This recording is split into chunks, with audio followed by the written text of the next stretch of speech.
Hi, I'm teacher Aparna. I will give you some extra knowledge related to the topics. Have you heard the saying, worry often gives a small thing a big shadow? This is a famous Swedish proverb.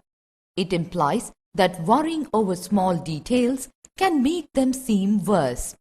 If we keep giving much importance to small things, we start feeling stressed. When we stop making a big deal out of small things, life becomes much more pleasant and enjoyable. Discuss with your friends how you would feel if you happen to see an unknown footprint outside your front door. New words. Savages, uncivilized people. Thousands of years ago, our ancestors were primitive savages living in caves. Mainland, main part of the country. From the island there is a boat service to the mainland. Wandered, roamed. John wandered about in the park for half an hour. Bolder, more confident. Renu is bolder than her sister Megha. Robinson Crusoe discovers a footprint. This story is adapted from Daniel Defoe's Robinson Crusoe. Robinson Crusoe's ship had been destroyed by the sea. He had been alone for many years and longed for company.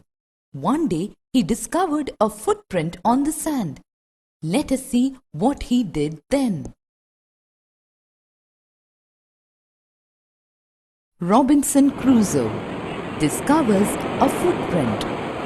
One day, when I was going towards my boat, I was surprised to see the footprint of a man on the sand. I stood amazed. I listened. I looked around me. I could neither hear nor see anything. I went up higher to look down. I went up the shore and down the shore, but it was no good. I could find no other footprint but that one. I went to it again to see if there were any more footprints and to tell if it had been my imagination. But I was not mistaken, for there was exactly the print of a foot. Toes, heel, every part of a foot. I could not imagine how it came there.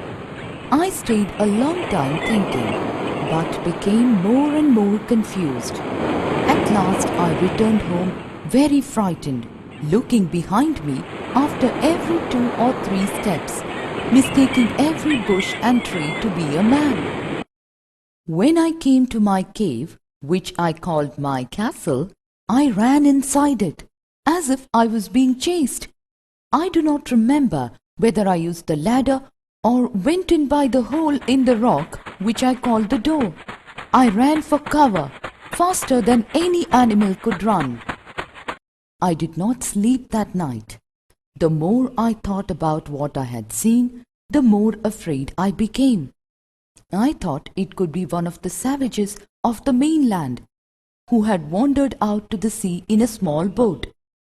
Luckily, I was not on shore at that time. But what if he had seen my boat? If he had seen the boat, he would have realized that someone lived on the island and would soon return with the others to kill and eat me. And so I lay fearful for many days and prayed for protection. In doing so, I was much comforted and began going out to investigate. But even now, as I went forward, I looked behind me frequently, because I was still very frightened.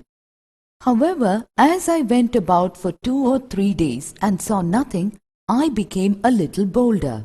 I decided to go down to the shore again and examine the footprint once more. I decided to measure it with my own foot mark. As I came closer to the footprint, I realized that it could not be my footprint because I had not come to this part of the beach since a long time. Secondly, as I placed my foot alongside that footprint, it seemed larger than my own. Summary. Robinson Crusoe had been living in a cave on a lonely island. One day, he noticed a man's footprint on the sand. The whole story is centered on this incident. It gives a clear picture of his fear, confusion, and various thoughts across his mind. Finally, he comes to the conclusion that it was not his own footprint, but some savages might have come from the mainland and inhabited the island. The story is narrated in the first person, and this makes the